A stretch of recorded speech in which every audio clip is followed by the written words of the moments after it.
Hey, my melanated people, I want you to check this video out and I'll be right back with you, okay?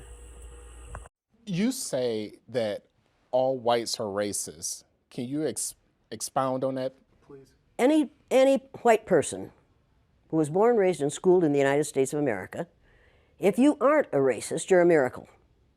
Either that or you decided to educate yourself. Because education in this country is about white is right, brown's all right, black's got to stand back. Yellow's mellow, but whites, we educate in a way that says that white males have done all the adventures, have made all the adventures, have done all the discovering, have made all, everything that is good and has been accomplished according to social studies, which is actually anti-social studies, by white males. Grand Rising, my melanated people, God's people. It is a beautiful day out here in this neighborhood, and we're out here loving, living, and enjoying life. I did a video the other day, yesterday, and put it up called All White People Are Racist. And there were some misconceptions and some misnomers about that video, I think. A couple of people came on there and commented, and they were saying, I don't understand what prejudice is. I don't understand what racism is, or what being a racist is. And I understand fully, because the definition I'm using is a person who is prejudiced against or antagonistic toward people on the basis of their membership in a particular race or ethnic group. That's the definition I'm using, okay?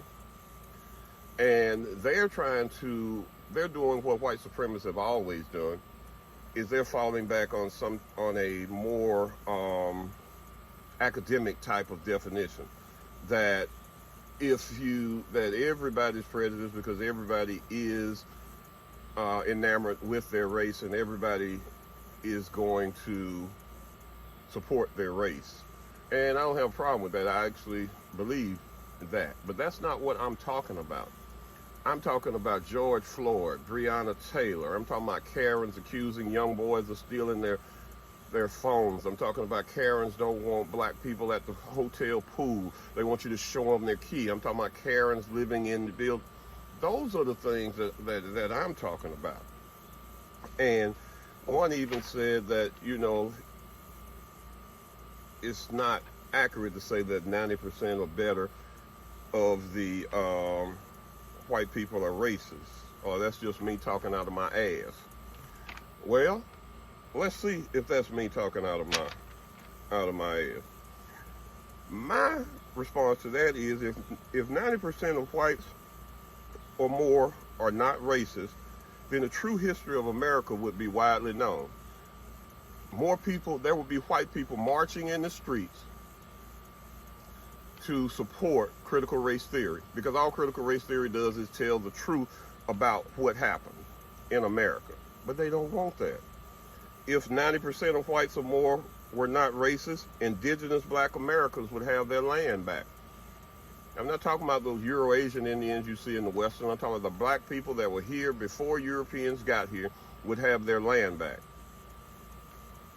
And what about those people in South Carolina off the islands that received their 40 acres and a mule, received their land, and then after the Freedmen's Council or whatever it was called was canceled out, I think it was Andrew Jackson, one of them, came in and said, they found out this land produced a certain type of cotton. I think it's called sea cotton, produced by the sea, by the salt water. And they took that land. Those people are still battling for that land today. Where are those good white people to come in and just groves and thousands of them from all over the nation and stand up and say, give them their land? If 90% of whites or more were not racist, Africans brought here on the transatlantic slave trade would have gotten their 40 acres and a mule, or would have it now, or would be getting the appropriate amount of money in reparations right now for that. Where are those people attacking the Capitol steps? Where are those white people attacking the Capitol steps so that, so that black people can get that?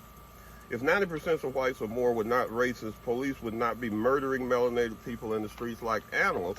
They would be out there. They would be out in groves marching. I know some show up for Black Lives Matter, this and that and the other. Some show up. But it was proven that a lot of those showing up for those marches and stuff were there to do violence. and make it seem like black people were being violent to create and incite the violence. And I'm not saying all of them were there for that reason, but it has never been enough white people show up in force for black people to say that the majority is not racist, okay? And the definition, Mr. and Miss White Supremacists, the definition that I am using for this premise is that it goes against your DNA. As I said in another video, it goes against your DNA to admit all of these. You would have to disavow your whole history. Everything about you would be wrong. So no, they're not going to stand up and do that. But what these people are talking about is differently from what I'm talking about. What the people in the comments were talking about was a love for your race. Got no problem with that. Everybody should love their race. But if because you have a love for your race doesn't mean you have to hate another race. See, that's the part they're leaving out. And that's the bullshit I'm tired of. People playing semantics with words and word games. That shit needs to stop. Okay? Because there's nothing wrong with you loving your race. You can love your race there, but it doesn't mean you have to hate another race. It doesn't mean you have to want to see them dead. It doesn't mean you have to want to see them cheated and gutted.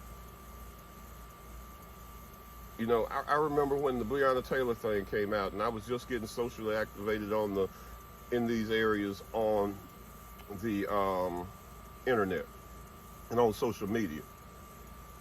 And to see the white people I knew talking about, you know, she shouldn't have been dating her ex-boyfriend. Maybe she left her ex-boyfriend because he was selling drugs and police was looking for him. We don't know. But you just assume because she had a boyfriend before that was selling drugs, that it was okay for the police to come into her house while she was sleeping and kill her and shoot her boyfriend. With George Floyd, in this land of the free and home of the brave, it's okay because George Floyd has a criminal history or might have been doing something criminal that day for the police officer to put his knee on his neck and choke him to death and watch him die. That was okay. You see, that's the kind of stuff I'm talking about. That is what I'm saying, is that there's not enough, nearly enough, speaking out against these things and speaking out strongly against these things. And one thing they don't get, Mr. and Miss White Supremacists, you don't get is that the rich 1% don't give a damn about you either. And when times come and as the old folks in the old church used to say, time is winding down. As time winds down, you're going to see that they're not going to care whether you eat, how you survive, or what's going on. And even that white privilege that you have endured for centuries is going to go away, because it's all going to be about, it's not going to be about black and white. It's going to be about the haves and the have-nots, which is what it's always been about. But they fooled you to thinking that you're better than somebody else and that you're this and that you're that. But you can hang that up and forget about it. So that's all I got to say on that one, my melanated people. God bless you, love you, care for you, walk with you. And remember, God loves you, I love you, and take time to love yourself. Kick them shoes off, put feet to the soil, recharge those organs, and take in some sun. Have a blessed day.